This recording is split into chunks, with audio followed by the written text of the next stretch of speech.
in a particular place and the Vayu comes, if it comes from a beautiful flower garden and all, it carries the fragrance with it. It doesn't carry the flower, but it carries the fragrance. Because flowers are jada, it cannot be carried, but the subtle form, the fragrance is carried. Similarly, when a person dies, he doesn't carry the body, but he carries the fragrance, the mind, the intellect, the samskar. It is carried from one life form into another life form. Whatever thoughts, whatever emotion, whatever habits we have in this life, some of them we have acquired in our past lives also. We have carried it from so many life forms. Some fears, some negative emotions and all can be carried from other life forms also. Fear, jealousy, pride, this, that and all, we must have picked up in some other life forms. So this is what life and death is. But that Ishvara or the Jiva remains, it doesn't die. Actually that word death is a misnomer. Nobody dies. It just transfer हो गया. We don't say खत्म हो गया. इसे transfer हो, अरे ये यहाँ पर रहते थे वो कहाँ चले गए, अंडमान चले गए हैं, अब उनका मकान मैंने लिया है, मैंने ही कोशिश करके उनको अंडमान भेजा है. That he adds later on, but otherwise he is still there. Andaman is still surviving. He doesn't know because he had the last cup of tea with this fellow, but he doesn't know. Apart from cutting the meter, he has cut his other things also. Anyway, so I forgot. Sometimes the jokes and all can be quite distracting. So the jiva doesn't die. I don't die. Full stop. The body and the I get separated, and it gets attached to another body. Now, since we are aware and we are identified and we only see the body, we see life and death. But those who see a little deeper, they will not see life and death.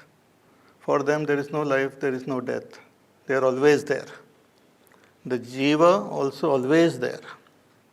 There is no life and death for jiva. So vayur gandha nivashayat, and body is after all changing, it has to be dropped. So vayur gandha nivashayat. And what are the things which he carries from one body to another? That Bhagavan mentions here in the next verse. He says, Shrotram chakshusparshanancha Rasanam ghranam adhishthaya manaschayam vishayanupasevate Shrotram chakshusparshanancha.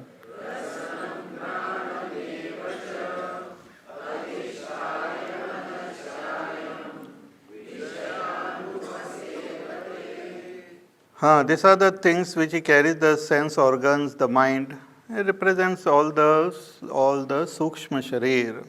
So Shrotram, the ears, Chakshuhu, eyes, Sparshanam, touch, Rasanam, taste, Granam, smell, Adhishthaya, seated in this, Manaschayam, also in the mind, the jiva vishayan upasevate, experiences the vishaya, experiences the objects of the senses. So with the sense organs plus the mind, it experiences the objects of the senses. The intellect, the chitta, this, that and all are added application to it. The minimum is the senses and the mind. With that, one experiences the world. Intellect adds more beauty to it. Chitta and all adds, and the organs of action, then one responds to it.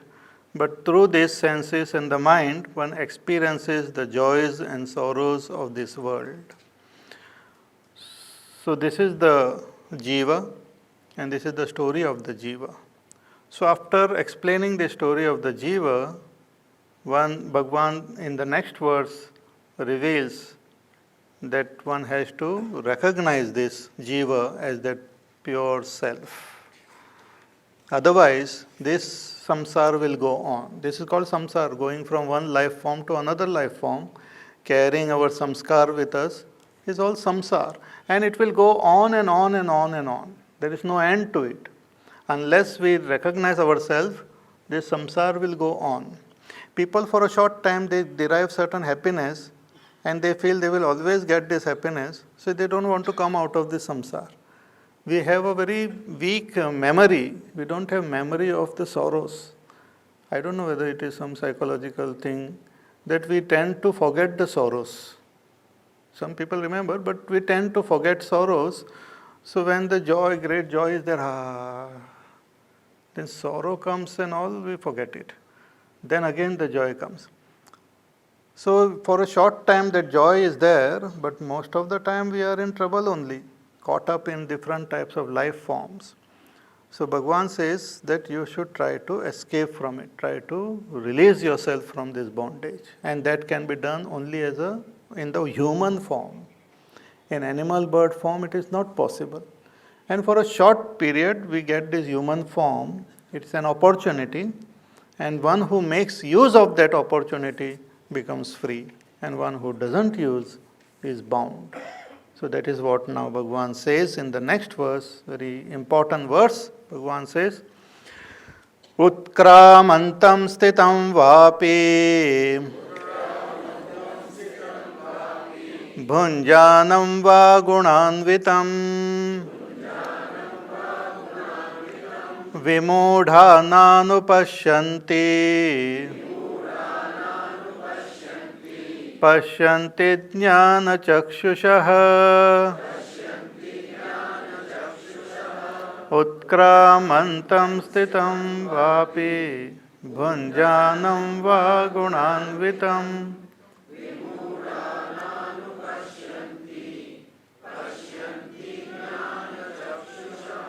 Pashyanti jnana chakshushaha. Those who have jnana chakshu, eyes of wisdom, those who have eyes of wisdom, pashyanti, they recognize. What do they recognize? Their own self. When do they recognize? Where is that self? When do they recognize? They recognize in whatever be the condition of the body and the mind. They recognize the self. Utkramantam, while dropping the body at the time of death, they recognize. Or stitam, or while living in the body, they recognize. Bhunjanamva, or while experiencing the joys or pleasures of this world, they recognize. Gunanvitan, when they are endowed with sattvagun, tamagun, rajogun, they recognize. Who recognize? Those who have the eyes of wisdom. They recognize this self in whatever, because it is always present. So even when we are dying, the self is present, we can recognize. Or when we are in this identified with the body, one can go deep and recognize that self, which is the self alone is expressing as I, alone is expressing as this world. It is the self alone is playing. So it requires the eyes of wisdom to recognize it. It's like the oxygen which is alone there, helping us to breathe and making us survive, but it cannot be recognized just like that looking at it. It requires a special technique to understand that there is this, what we call oxygen. Similarly, to recognize that self, you need the help of the scriptures, which gives you the eyes of wisdom, jnana chakshu. So with that jnana chakshu, one recognizes this self. It's like the book which you read. With an ink it is written, the whole thing is written. But when you are totally focused on what is written, you will not recognize the ink.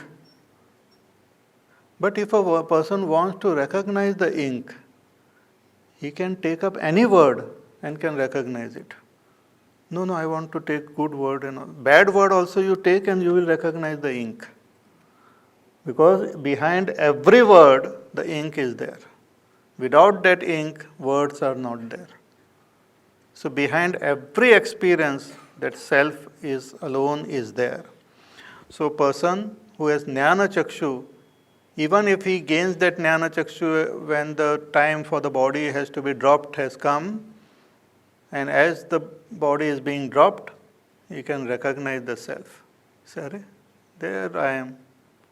Though the body is being dropped, I am still there. I do not die. It's like I remove the shirt, kurta, but still I am there. So similarly, a person at the time of death, actually the time of death is a great time of it's like a meditation. One should not miss that. So it's like meditation. In meditation also consciously we try to withdraw our attention from the body. But at the time of that, effortlessly it happens. Yamaraj is standing there, so he says, "Chalo jaldi karo." So then it happens that one withdraws from the body. But when one remains conscious, one remains alert at the time of death, then one will comprehend that body is just like a dress and it is being dropped there. And sometimes even is seen as totally different. So at the time of death also, if a person is alert, will be able to recognize that self. That's what Bhagavan even said in the second chapter, that even at the time of death, one can recognize. Or when one is alive and the body is there and functioning, one can, with the eye of wisdom, can recognize that self. I am, that pure I. So to recognize the self, only you have to focus on I, because that is the self. उसी को पहचानना है ना, तो उस I के ऊपर ध्यान केंद्रित करो. So when we focus our attention, we experience I am, I exist. So when we keep focusing our attention on that I am and shift all our attention from everything else, that I am itself will reveal its own secret. It will reveal the secret. It's like some magical, those boxes are there, na? If you keep looking, पड़क करके खुल जाता है. Like that I am will open its secret. Bhagavan Ramana Maharshi says it will disappear, it will dissolve, and the real I will shine forth. Like sometimes they show in magic show and all, that magician is wearing some dress and all, gown, totally covering his body and all, and looks like a ghost only. Then suddenly something happens, that gown falls and that magician appears there. Similarly, this ego and false I is like a gown which is worn by that self. When through inquiry it falls down and the real self shines forth. So, Pashyanti Jnana Chakshushaha Stitam Bhunjanam, even while experiencing joys and sorrows. See, all our experiences are different levels of joys only, or different levels of sorrows, whatever way we have to look at it. Take any experience, it is just different degrees of joy which is experienced. Intense joy or intense sorrow is experienced at a deeper level, at our heart, what you call spiritual heart level. Intense joy and intense sorrow, intense fear also, intense all those. So even when one is experiencing this, if one is alert, one will be able to recognize that self. It is from what is experienced, if we shift our attention to the one who is experiencing, then that experience will, awareness, attention will lead us to the recognition of the self.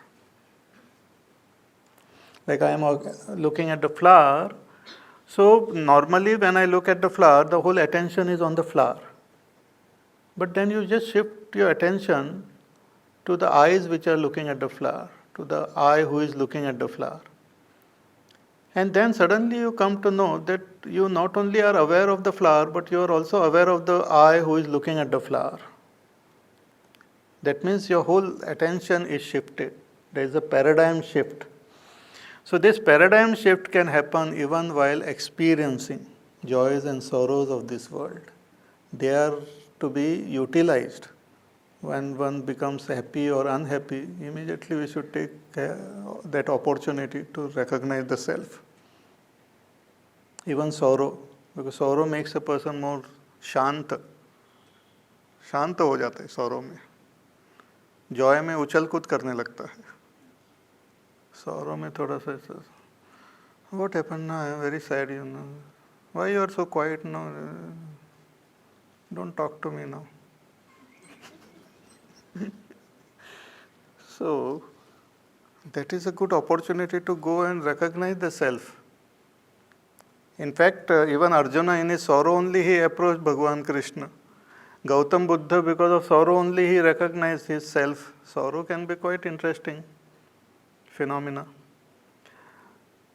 So, bhunjanam, while experiencing joys and sorrows one can, or gunanvitam, when we are endowed with sattva gun, rajo gun, tamo gun, that time also one can recognize. Even in tamo gun, one can recognize the self. In sattva gun, in rajo gun, it can be recognized when we have the vision of jnana chakshushaha. See, knowledge, when we acquire through the scriptures, through our teacher, through contemplation, when we gain knowledge, knowledge gives vision, drishti. And that drishti reveals our identity, reveals our self. So by Shravan, Manan, Nididhyasana, when we come to know, we get the way to look. It's like there are millions of stars in the sky, but you want to look at a particular star. Then you should have a drishti, that where exactly that star is and how and all those things. Then you can look. Similarly, through knowledge, we get drishti to look at our own self. So, jnana chakshu pashyanti, but vimudha na anupashyanti. But the foolish and deluded person na anupashyanti, doesn't see the self which is so vivid and so explicit, doesn't see. Here Shankaracharya says, Aho kashtam vartate iti anukroshati cha Bhagwan. Bhagwan is expressing his sorrow here that these foolish people do not see themselves when it is so clear. So, vimudha na anupashyanti, but jnana chakshushaha pashyanti. So, this is very important. More we will see in our class tomorrow.